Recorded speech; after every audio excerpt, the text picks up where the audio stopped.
Her lips, too, were bloodless, but her eyes were flushed with crying. As she swept silently into the room, she impressed me with a greater sense of grief than the banker had done in the morning, and it was the more striking in her as she was evidently a woman of strong character, with immense capacity for self-restraint. Disregarding my presence, she went straight to her uncle and passed her hand over his head with a sweet womanly caress. You have given orders that Arthur should be liberated, have you not, Dad? She asked. No, no, my girl. The matter must be probed to the bottom. But I am so sure that he is innocent. You know what woman's instincts are. I know that he has done no harm, and that you will be sorry for having acted so harshly. Why is he silent then if he is innocent? Who knows? Perhaps because he was so angry that you should suspect him. How could I help suspecting him when I actually saw him with the coronet in his hand? Oh, but he had only picked it up to look at it. Oh, do take my word for it that he is innocent. Let the matter drop and say no more. It is so dreadful to think of our dear Arthur in prison. I shall never let it drop until the gems are found. Never, Mary.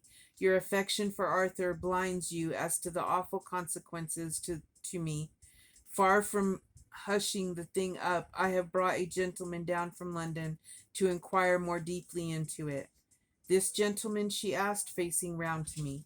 No, his friend. He wished us to leave him alone. He is round in the stable lane now. The stable lane? She raised her dark eyebrows. What can he hope to find there? Ah, this, I suppose, is he.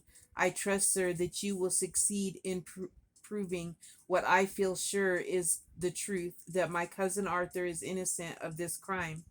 I fully share your opinion, and I trust with you that we may prove it, returned Holmes, going back to the mat to knock the snow from his shoes. I believe I have the honor of addressing Miss Mary Holder. Might I ask you a question or two? Pray do, sir, if it may help to clear this horrible affair up. You heard nothing yourself last night? Nothing until my uncle here began to speak loudly. I heard that, and I came down. You shut up the windows and doors the night before. Did you fasten all the windows? Yes. Were they all fastened this morning? Yes. You have a maid who has a sweetheart. I think that you remarked to your uncle last night that she had been out to see him. Yes, and she was the girl who waited in the drawing room and who may have heard uncle's remarks about the coronet. I see. You infer that she may have gone out to tell her sweetheart, and that the two may have planned the robbery. But what is she? But what is? But what is the good of all these vague theories? Cried the banker impatiently. When I have told you that I saw Arthur with the coronet in his hands. Wait a little, Mr. Holder. We must come back to that. About this girl, Miss Holder. You saw her return by the kitchen door, I presume. Yes, when I went to see if the door was fastened for the night, I met her slipping in. I saw the man, too, in the gloom. Do you know him? Oh, yes. He is the greengrocer who brings our vegetables around. His name is Francis Prosper. He stood, said Holmes, to the left of the door, that is to say, farther up the path than is necessary to reach the door. Yes, he did, and he is a man with a wooden leg. Something like fear sprang up in the young lady's expressive black eyes. Why, you are like a magician, said she. How do you know that? He smiled, but there was no answering smile in Holmes' thin, eager face. I should be very glad now to go upstairs, said he. I shall probably wish to go over the outside of the house again. Perhaps I had better take a look at the lower windows before I go up. He walked swiftly round from one to the other, pausing only at the large one which looked from the hall onto the stable lane. This he opened and made a very careful examination of the sill with his powerful magnifying lens. Now we shall go upstairs, said he at last. The banker's dressing room was a plainly furnished little chamber with a gray carpet, a large bureau, a long mirror. Holmes went to the bureau first and looked hard at the lock. Which key was used to open it? He asked. That which my son himself indicated, that of the cupboard of the lumber room. Have you it here? That is it on the dressing table. Sherlock Holmes took it up and opened the bureau. It is a noiseless lock, said he. It is no wonder that it did not wake you. This case, I presume, contains the coronet. We must have a look at it. He opened the case, and taking out the diadem, he laid it upon the table. It was a magnificent specimen of the jeweler's art, and the 36 stones were the finest that I have ever seen. At one side of the coronet was a cracked edge where a corner holding 3 gems had been torn away. Now, Mr. Holder, said Holmes, here is the corner which corresponds to that which has been so unfortunately lost. Might I beg that you will break it off? The banker recoiled in horror. I should not dream of trying, said he. Then I will. Holmes suddenly bent his strength upon it, but without result. I feel it give a little, said he, but though I am exceptionally strong in the fingers, it would take me all my time to break it.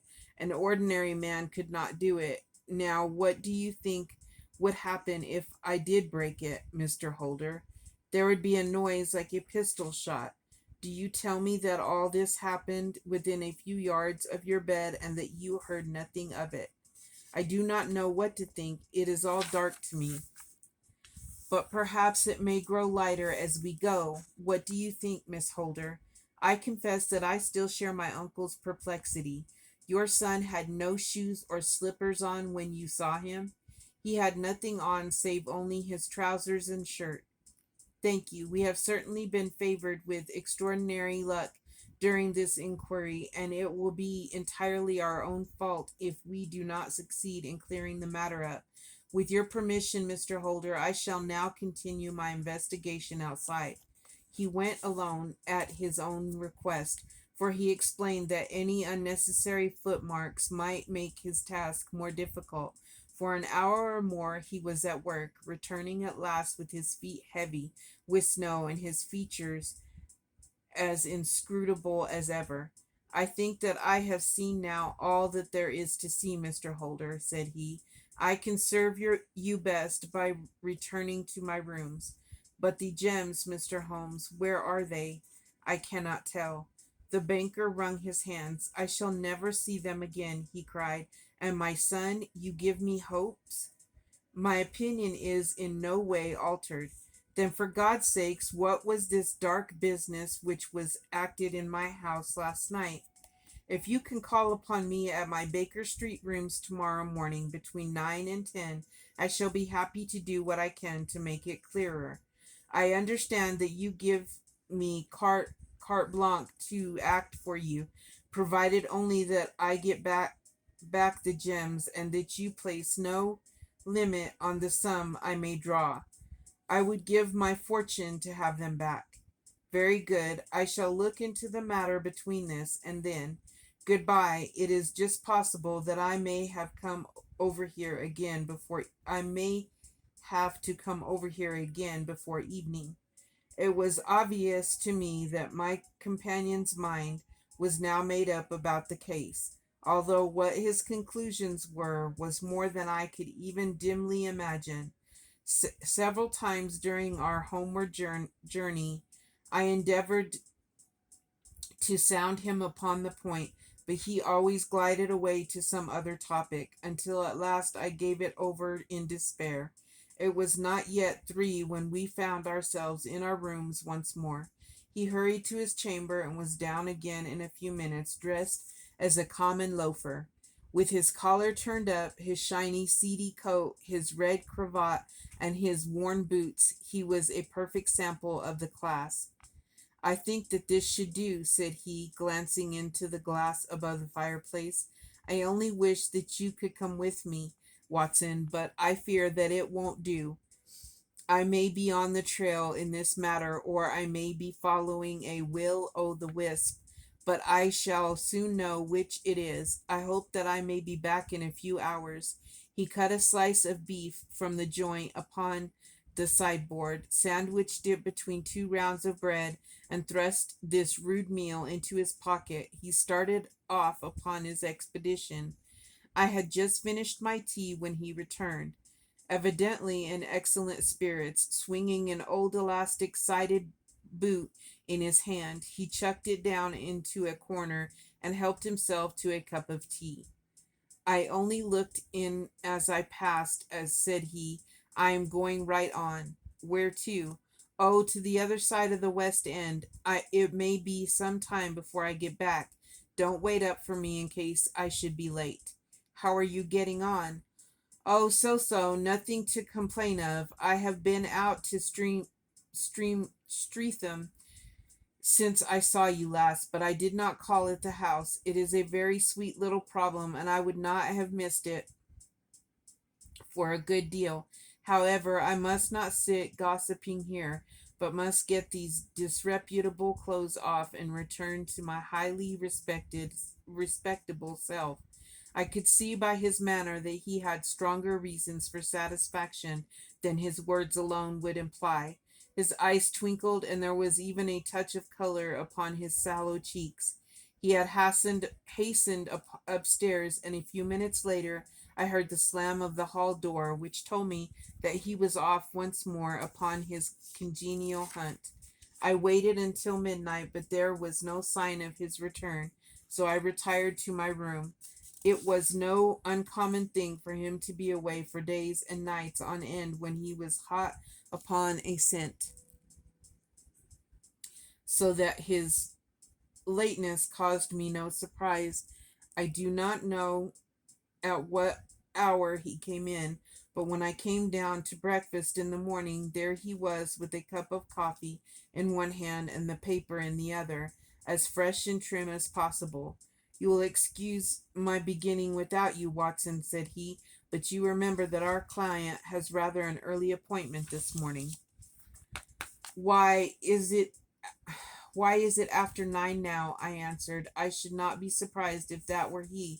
I thought I heard a ring. It was indeed our friend, the financier. I was shocked by the change which had come over him, for his face, which was naturally of a broad and massive mold, was now pinched and fallen in, while his hair seemed to me at least a shade whiter. He entered with a weariness and lethargy which was even more painful than his violence of the morning before, and he dropped heavily into the armchair which I pushed forward for him. I do not know what I have done to be so severely tried, said he. Only 2 days ago I was a happy and prosperous man, without a care in the world. Now I am left to the lonely and dishonored age. One sorrow comes close upon one sorrow comes close upon the heels of another. My niece Mary has deserted me. Deserted you? Yes, her bed this morning had not been slept in. Her room was empty, and a note for me lay upon the hall table. I had said to her last night, in sorrow and not in anger, that if she had married my boy, all might have been well with him. Perhaps it was thoughtless of me to say so. It is to that remark that she refers to this note. My dearest uncle, I feel that I have brought trouble upon you, and that if I had acted differently, this terrible misfortune might never have occurred. I cannot, with this thought in my mind, ever again be happy under your roof, and I feel that I must leave you forever. Do not worry about my future, for that is provided for, and above all, do not search for me, for it will be fruitless labor and all ill service to me. In life or in death, I am ever your loving Mary. What could she mean by the note, Mr. Holmes? Do you think it points to suicide? No, no, nothing of the kind. It is perhaps the best possible solution. I trust, Mr. Holder, that you are nearing the end of your troubles. Ha, you say so. You have heard something, Mr. Holmes. You have learned something. Where are the gems? You would not think £1,000 apiece an excessive sum for them, I would pay 10. That would be unnecessary. 3,000 will cover the matter, and there is a little reward, I fancy. Have you your checkbook? Here is a pen. Better make it out for £4,000. With a dazed face, the banker made out the required check. Holmes walked over to his desk, took out a little triangular piece of gold with three gems in it, and threw it down upon the table. With a shriek of joy, our client clutched it up. You have it, he gasped. I am saved, I am saved. The reaction of joy was as passionate as his grief had been, and he hugged his recovered gems to his bosom. There is one other thing you owe, Mr. Holder, said Sherlock Holmes, rather sternly. Oh? He caught up a pen. Name the sum, and I will pay it. No, the debt is not to me. You owe a very humble apology to that noble lad, your son, who has carried himself in this manner as I should be proud to see my own son do, should I ever chance to have one. Then it was not Arthur who took them? I told you yesterday, and I repeat today, that it was not. You are not sure of it? You you are sure of it? Then let us hurry to him at once to let him know that the truth is known.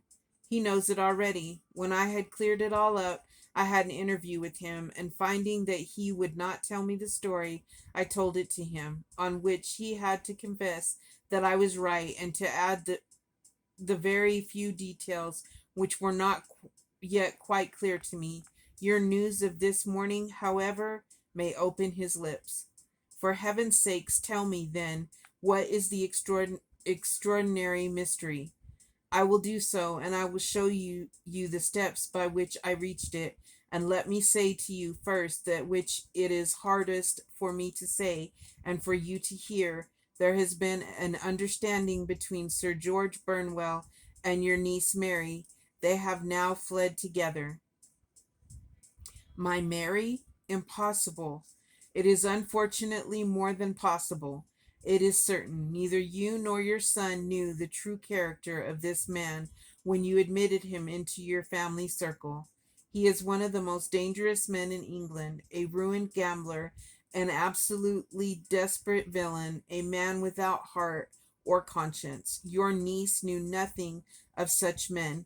When he breathed his vows to her, as he had done to the hundred before her, she flattered herself that she alone had touched his heart.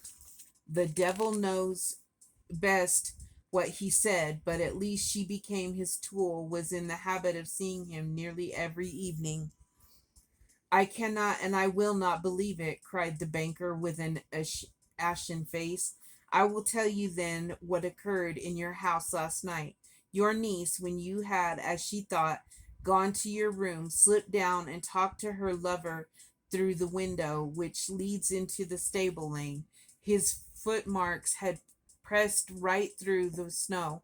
So long had he stood there. She told him of the coronet. His wicked lust for gold kindled all the news, and he bent her to his will. I have no doubt that she loved you, but there are women in whom the love of a lover extinguishes all other loves, and I think that she must have been one. She had hardly listened to his instructions when she saw you coming downstairs, on which she closed the window rapidly and told you about one of the servants' escapade with her wooden legged lover, which was all perfectly true.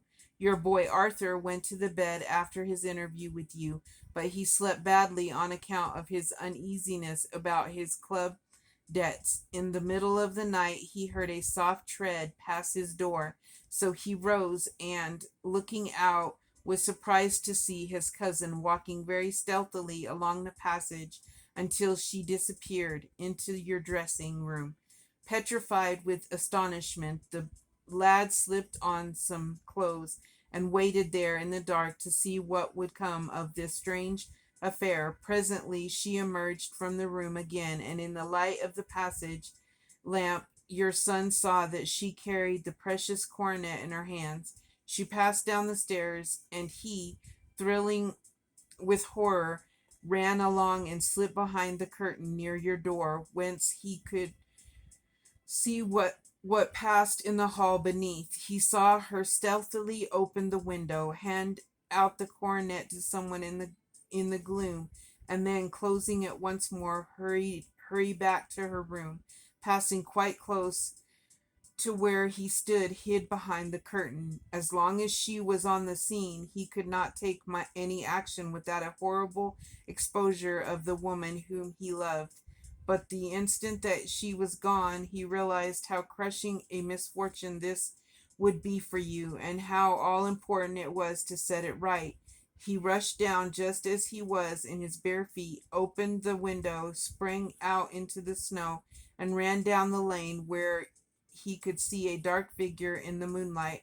Sir George Burnwell tried to get away, but Arthur caught him, and there was a struggle between them, your lad tugging at one side of the coronet, and his opponent at the other. In the scuffle, your son struck Sir George and cut him over the eye. Then something suddenly snapped, and your son, finding that he had the coronet in his hands, rushed back, closed the window, ascended to your room, and had just observed that the coronet had been twisted in the struggle and was endeavoring to straighten it when you appeared upon the scene. Is it possible? Gasped the banker. You then roused his anger by calling him names at a moment when he felt that he had deserved your warmest thanks. He could not explain the true state of affairs without betraying one who he certainly deserved little enough consideration at his hands. He took the more chivalrous view, however, and preserved the secret. And that was why she shrieked and fainted when she saw the coronet, cried Mr. Holder. Oh my God, what a blind fool I have been, and his asking to be allowed to go out for 5 minutes. The dear fellow wanted to see if the missing piece were at the scene of the struggle. How cruelly I have misjudged him. When I arrived at the house, continued Holmes, I at once went very carefully round to observe if there were any traces in the snow which might help me. I knew that none had fallen since I knew that none had fallen since the evening before, and also that there had been a strong frost to preserve impressions. I passed along the tradesman's path, but found it all trampled down and indistinguishable. Just beyond it, however, at the far side of the kitchen door, a woman had stood and talked with a man whose round impressions on one side showed that he had a wooden leg. I could even tell that they had been disturbed, for the woman had run back swiftly to the door, as was shown by the deep toe and light heel marks, while wooden leg had waited a little and then had gone away. I thought at the time that this might be the maid and her sweetheart, of whom you had already spoken to me, and inquiry showed it was so. I passed round the garden without seeing anything more than random tracks, which I took to be the police, but when I got into the stable lane, a very long and complex story was written in the snow in front of me. There was a double line of tracks of a booted man, and a second double line which I saw with delight belonged to a man with naked feet. I was at once convinced from what you had told me that the latter was your son. The first had walked both ways, but the other had run swiftly, and as his tread was marked in places over the depression of the boot, it was obvious that he had passed after the other. I followed them up and found they led to the hall window, where Boots had worn all the snow away while waiting. Then I walked to the other end, which was 100 yards or more down the lane. I saw where Boots had faced round, where the snow was cut up as though there had been a struggle, and finally there was a few drops of blood had fallen to show me that I was not mistaken. Boots had then run down the lane, and another little smudge of blood showed that it was he who had been hurt. When he came to the high road at the other end, I found that the pavement had been cleared, so there was an end to that clue. On entering the house, however, I examined, as you remember, the sill and framework of the hall window with my lens, and I could at once see that someone had passed out. I could distinguish the outline of an instep where the wet foot had been placed in coming in. I was then beginning to be able to form an opinion as to what had occurred. A man had waited outside the window. Someone had to the deed, brought the gems. The deed had been overseen by your son. He had pursued the thief, had struggled with him. They had each tugged at the cornet, their their united strength causing injuries which neither alone could have effected. He had returned with the prize, but had left a fragment in the grasp of the opponent. So far as I was clear, the question now was, who was the man, and who was it brought him the coronet? It is an old maxim of mine that when you have excluded the impossible, whatever remains, however improbable, must be the truth. Now I knew that it was not you who had brought it down, so there only remained your niece and the maids. But if it were the maids, why should your son allow them to be accused in their place? Why should your son allow himself to be accused in their place? There could be no possible reason, as he loved his cousin. However, there was an excellent explanation why he should retain her secret, the more so as the secret was a disgraceful one. When I remembered that you had seen her at that window, and how she had fainted on seeing the coronet again, my conjecture became a certainty. And who could it be who was her confederate? A lover, evidently, for who else could outweigh the love and gratitude which she must feel to you? I knew that you went out little, and that your circle of friends was a very limited one. But among them was Sir George Burnwell. I had heard of him before as being a man of evil reputation among women. It must have been he who wore those boots and retained the missing gems, even though he knew that Arthur had discovered him. He might still flatter himself that he was safe, for the lad could not say a word without compromising his own family. Well, your own good sense will suggest what measures I took next. I went in the shape of the loafer to Sir George's house, managed to pick up an acquaintance with his valet, learned that his master had cut his head that night before, and finally, as the expense of 6 shillings, made all sure by buying a pair of his cast-off shoes. With these I journeyed down the street to Streatham, and saw that they exactly fitted the tracks. I saw an ill-dressed vagabond in the lane yesterday evening, said Mr. Holder. Precisely, it was I. I found that I had my man, so I came home and changed my clothes.